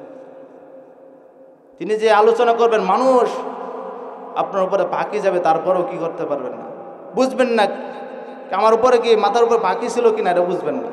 যে মধুর কণ্ঠে বয়ান করবেন, তিনি অনেক সুন্দর আলোচনা করেন, তিনি গুরুত্বপূর্ণ আলোচনা করেন নাসির উদ্দিন আনসারী ভাই।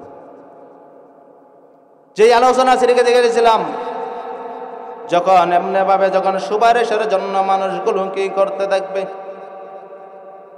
সুপারিশ চাইতে থাকবে, পয়গম্বরদের কাছে যাইতে থাকবে, আর পয়গম্বরদেরকে বলতে থাকবে ও পয়গম্বররা একটু সুপারিশ করেন। বাবা আদম আলাইহিস সালামের কাছে যাবে, আদম আলাইহিস সালামকে ডাক দিয়ে বলবে আপনি তো আমাদের আদি পিতা, আপনি আমাদেরকে একটু সুপারিশ করেন, সুপারিশ করেন। আদম আলাইহিস সালাম বলবে না না, আমি পারবো না, যাও যাও মুসা পয়গম্বরের কাছে যাও। মুসা পয়গম্বর বলবে না আমি পারবো না, বলবে ঈসা পয়গম্বরের কাছে যাও, দাউদ আলাইহিস সালামের কাছে যাও। এইভাবে বান্দাগণ তোর বাড়তে থাকবে। তখন ঈসা পয়গম্বর বলবে না না না, তোমরা আজকে যদি এই ময়দানের মধ্যে যত পয়গম্বরের কাছে যাও, যত নবীগণের কাছে যাও, তারপরেও আজকে সুপারিশের কারণ হবে একজন ব্যক্তিকে, জানো সে হলো বিশ্ব নবী জনাবে মুহাম্মদ মুস্তাফা সাল্লাল্লাহু আলাইহি সাল্লাম। যিনি মুহাম্মদ মুস্তাফা সাল্লাল্লাহু আলাইহি সাল্লামের কাছে যাও, একটা ব্যবস্থা পাওয়া যাইবা, একটা ব্যবস্থা পাওয়া যাইবা। যাইবে নবী করিম সাল্লাল্লাহু আলাইহি সাল্লামের কাছে যাবে, আল্লাহর হাবিবের কাছে যখন যাবে, আল্লাহর হাবিবের কাছে যাইয়া যখন দেখবেন আল্লাহর হাবিব সাজদায় পড়িয়া কাঁদতেছেন, আল্লাহর হাবিব সাজদায় পড়িয়া চোখের পানি ফেলাইয়া, আল্লাহর হাবিব চোখের পানি ফেলাইয়া যখন কাঁদতেছে, বলে উম্মতি উম্মতি উম্মতি বলিয়া যখন চোখের পানি ফেলাইয়া কাঁদতে থাকবে, আর উম্মতি উম্মতি বলতে থাকবে, আর চোখের পানি ফালাইবেন, আল্লাহ ডাক দিয়ে বলবেন ও আমার দোস্ত, আমার পয়গম্বর আপনি কি চান, কি চান, কি চান বলেন। তখন পয়গম্বর ডাক দিয়ে বলবেন আপনি দুনিয়ার মধ্যে আমার উম্মতগণ ভুল করে ফেলেছে, গুনাহ করে ফেলেছে, আপনি বিচার শুরু করে দেন। যখন আল্লাহ বলবেন মাথা উঠান, ও পয়গম্বর মাথা উঠান, আপনি মাথা উঠান, আপনি আজকে যে সুপারিশ করবেন সেই সুপারিশ কবুল করব। আল্লাহ বলেন কি, বান্দা যখন যে সুপারিশ করব, আল্লাহ যখন যে পয়গম্বর সুপারিশ করবে, সাথে সাথে দোয়া কবুল। যখন পয়গম্বর নবী করিম সাল্লাল্লাহু আলাইহি সাল্লাম যখন সুপারিশ করবেন, যখন বলবে আল্লাহ আমার বান্দাগণ দুনিয়ার জমিনে ভুল করেছে, ওই বান্দাগণ জাহান্নামের আগুনের মধ্যে জ্বলতেছে, জাহান্নামের আগুনের মধ্যে জ্বলতেছেন আল্লাহ। তখন আল্লাহ বলবেন জান জান পয়গম্বর আপনাকে অনুমতি দিয়ে দিলাম, জাহান্নাম থেকে আপনার বান্দাদেরকে নিয়ে আপনার জান্নাতে চলে যান। আল্লাহর হাবিব ডাক দিয়ে বলবেন আমার উম্মতদেরকে কেমনে করে চিনবো, কেমনে করে বুঝবো, আমার এটা তো আখিরি নবীর উম্মত, কেমনে করে চিনবো। নবী করিম সাল্লাল্লাহু আলাইহি সাল্লাম যখন বলবেন, আল্লাহ বলবেন, তখন আল্লাহ ডাক দিয়ে বলবেন দেখেন 40টা বাছুরের মধ্যে যদি একটা যদি চান কপালে বাছুর থাকে, সেই বাছুরটাকে যেভাবে বের করা যায়, আপনার আখির নবীর উম্মতের কপালের মধ্যে চান কপালের মতো থাকবে, কপালের মধ্যে ঝিলিক মিলিক। দুনিয়ার জমিনের মধ্যে কেন গুনাহ করলে রে, দুনিয়ার জমিনের মধ্যে এরে তোদের কাছে কি পয়গম্বর যায়নি, তোদের কাছে কি আলেম ওলামা যায়নি, তোদেরকে কি বুঝাই নাই। যখন চোখের পানি পয়গম্বর ফলাইতে থাকে, আর যখন চোখের পানি ফেলাইয়া পয়গম্বর যখন চোখের পানি ফেলাই, আর তখন ডাক দিয়া বলবে রে বান্দাগণ, ওরে আমার উম্মতেরা রে, তোদের কাছে কি পয়গম্বর যায়নি, তোদের কাছে কি আলেম ওলামা যায়নি, তারা যাইয়া তোদেরকে দাওয়াত দিছে কে জন্য? মানুষ তারা বলবে আল্লাহ আমরা বুঝি নাই, পয়গম্বর আমরা বুঝি নাই, এমনি ভাবে করে মালিকরে ডাকবে আর চোখের পানি ফেলাই। আল্লাহ বলবে যা যা ওই পয়গম্বরের ওসিলা করে তোদেরকে জাহান্নাম থেকে মুক্তি দিয়া দিলাম, জাহান্নাম থেকে মুক্তি দিয়া আমি তোদেরকে জান্নাত দিয়া দিব রে বান্দা। যখন হাউসে কাউসারের মধ্যে আল্লাহর হাবিব তাদেরকে ফেলাইবেন, ফেলানোর সাথে সাথে 25 বছরের যুবক হয়ে যাইবেন। যখন 25 বছরের যুবক হয়ে যাইবেন, যুবক হয়ে আল্লাহ বলবেন অপেক্ষা করো রে বান্দাগণ, অপেক্ষা করো। যখন অপেক্ষা করতে দেবে সকল পয়গম্বরকে, যখন পয়গম্বররা আমাদের নবী জনাবে মুহাম্মদ মুস্তাফা সাল্লাল্লাহু আলাইহি সাল্লাম জাহান্নাম থেকে দেখিয়া দেখিয়া, জাহান্নাম থেকে দেখিয়া দেখিয়া কি করবেন, উম্মতদেরকে আনবেন, উম্মতদেরকে আনবেন, উম্মতদেরকে আনবেন। আর সকলে বলতে থাকবেন আজকে কি জানো জান্নাতের চাবি কার কাছে? সকল পয়গম্বরে বলতে দেখবেন ও জাননি আজকে জান্নাতের চাবি কার কাছে, জান্নাতের চাবি কার কাছে? সবাই তো বলতে থাকবে মনে হয় তার কাছে, মুসা পয়গম্বরের কাছে। মুসা পয়গম্বর বলে মনে হয় ঈসা পয়গম্বরের কাছে। এভাবে বলতে থাকবে, এভাবে বলতে থাকবে। যখন এভাবে বলতে থাকবে সকলে বলতে থাকবে জানো কি আজকে ক্ষমতা ওলা ব্যক্তি হলো কে জানো? আজ যে ক্ষমতা ওলা ব্যক্তি হবে মুহাম্মদ মুস্তাফা সাল্লাল্লাহু আলাইহি সাল্লাম। আর কারো ক্ষমতা নাই। আজকে ক্ষমতার অহংকার, আজকে ক্ষমতা থাকবে কার জননী জনাবে মুহাম্মদ মুস্তাফা সাল্লাল্লাহু আলাইহি সাল্লামের ক্ষমতা থাকবে। আজকে সবাই বলতে থাকবে আজকে চাবি কার কাছে জানো? আজকে চাবি হলেন মুহাম্মদ মুস্তাফা সাল্লাল্লাহু আলাইহি সাল্লামের কাছে। যখন মুহাম্মদ মুস্তাফা সাল্লাল্লাহু আলাইহি সাল্লাম যখন জান্নাতের দিকে যাইতে থাকবে, জান্নাতের দরজার কাছে যাবে, ডান পাশে থাকবে আবু বকর, বাম পাশে থাকবে উমর আর বেলাল রাদিয়াল্লাহু হুনন। যখন তারা দুইজন কি করবে, ডান পাশে থেকে আবু বকর, বাম পাশে যখন উমর ফারুক রাদিয়াল্লাহু আনহু থাকবেন, যখন জান্নাতের দরজার যে তালা খুলবে এই সময়ের মধ্যে আমার আল্লাহ ডাক দিয়ে বলে ওরে বেলাল অপেক্ষা কর, তোর জন্য একটা যে ব্যবস্থা করে দিব। ও বেলাল অপেক্ষা কর, একটা ব্যবস্থা করে দেব। যখন আল্লাহর হাবিব যখন জান্নাতের যখন তালা খুলতে যাবে, জান্নাতের তালাটা খুলে যখন জান্নাতের মধ্যে পাও দিবেন, আল্লাহর হাবিবকে ডাক দেয়া বলেন, আল্লাহ ডাক দেয়া বলেন ও হাবিব দাঁড়ান দাঁড়ান দাঁড়ান, অপেক্ষা করেন, আমার একটা প্রিয় বান্দা আছে, আমার একটা প্রিয় বান্দা আছে। নবী গোনারা চিন্তায় পড়ে যাবেন আল্লাহর কে প্রিয় বান্দা, কে প্রিয় বান্দা, আমি কি আল্লাহর প্রিয় বান্দা হতে পারবো? মনে হয় এভাবে সবাই আফসোস করবে আমি মনে হয় আল্লাহর প্রিয় বান্দা হব। আল্লাহ যখন ডাক দিয়ে বলবেন আল্লাহর হাবিব অপেক্ষা করেন, আপনার ডান পাশে নিলেন আবু বকরকে, বাম পাশে নিলেন উমরকে, দাঁড়ান দাঁড়ান, আমার একটা পছন্দের মানুষ আছে, সেই মানুষটার নাম হলো বেলাল। যখন বেলালকে ডাক দিয়ে বলবে সেই মানুষটা হলো বেলাল, ওই বেলালকে ডাক দিয়ে বলবো রে বেলাল যাও যাও যাও, আর দেরি করিও না, আর দেরি করিও না। ওই ঘোড়ার লাগাম ধরিয়া ঘুরে ধরিয়া নবী করিম সাল্লাল্লাহু আলাইহি সাল্লামকে জান্নাতে নিয়ে যাও। বেলাল কি সাধারণ লোক ছিল? বেলাল কি সাধারণ লোক ছিল? বেলালকে যখন ভালো বনির মধ্যে বেলালকে শুয়াইয়া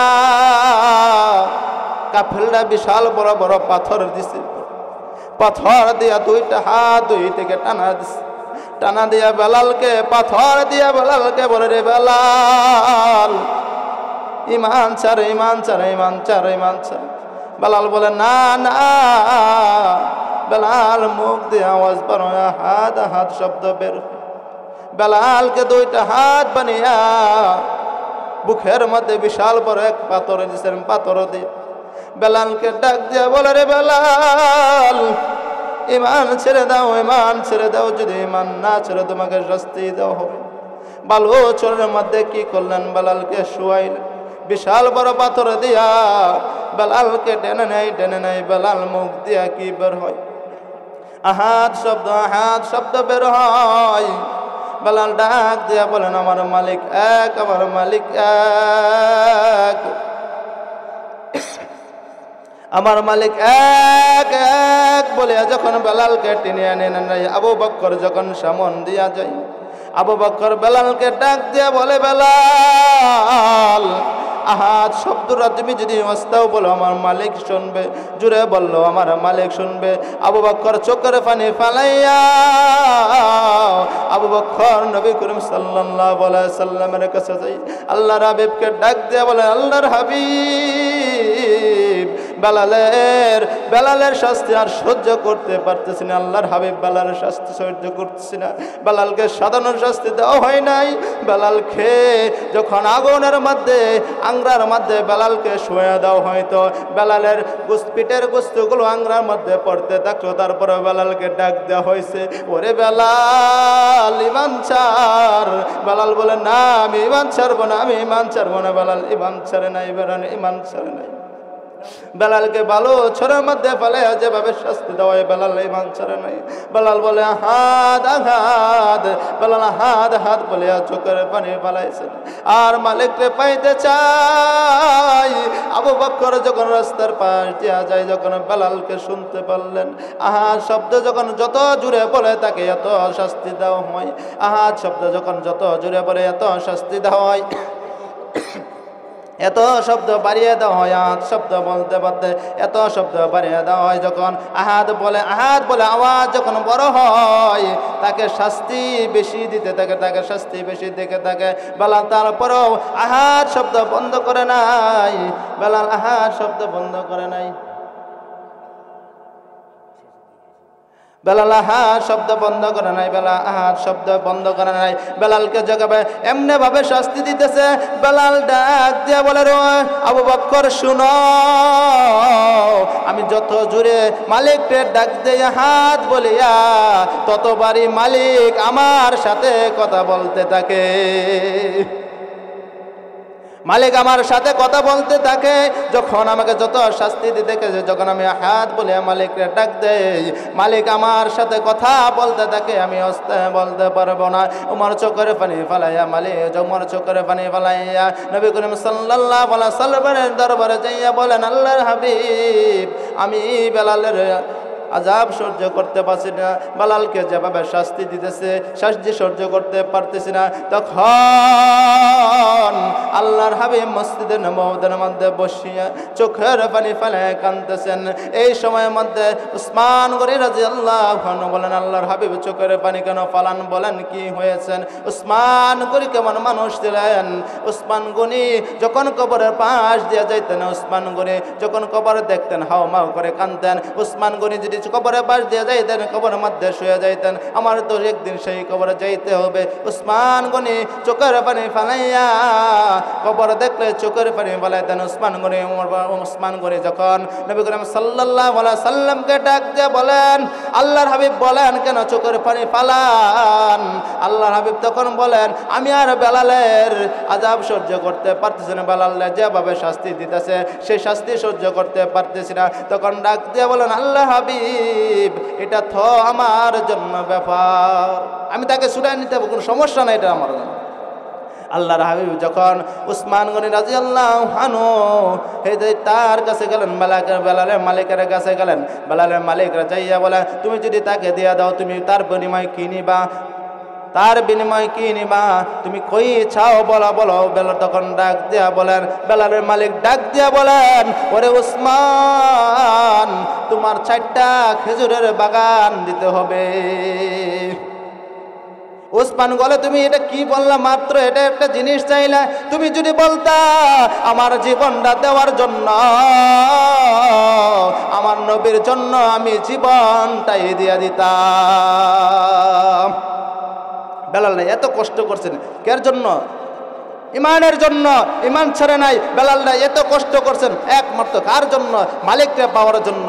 এই জন্য সবাই আমরা চেষ্টা করব মালিককে কিভাবে পাওয়া যায়, মালিককে কিভাবে ডাকলে মালিককে পাওয়া যায়, এই চেষ্টা করিয়া দুনিয়ার মধ্যে চলবো আর ইহদিনাস সিরাতাল মুস্তাকিমের পথে চলবো। আর আপনাদের খেজবত আমি আসতে পারছি শুকরিয়া। আর আমাদের সামনে বসে আছেন সম্মানের লোকেরা বসে আছেন, তারা কিছু কথাবার্তা বলবেন আর আপনারা আমার জন্য দোয়া করবেন। আপনার জন্য আমি দোয়া করি।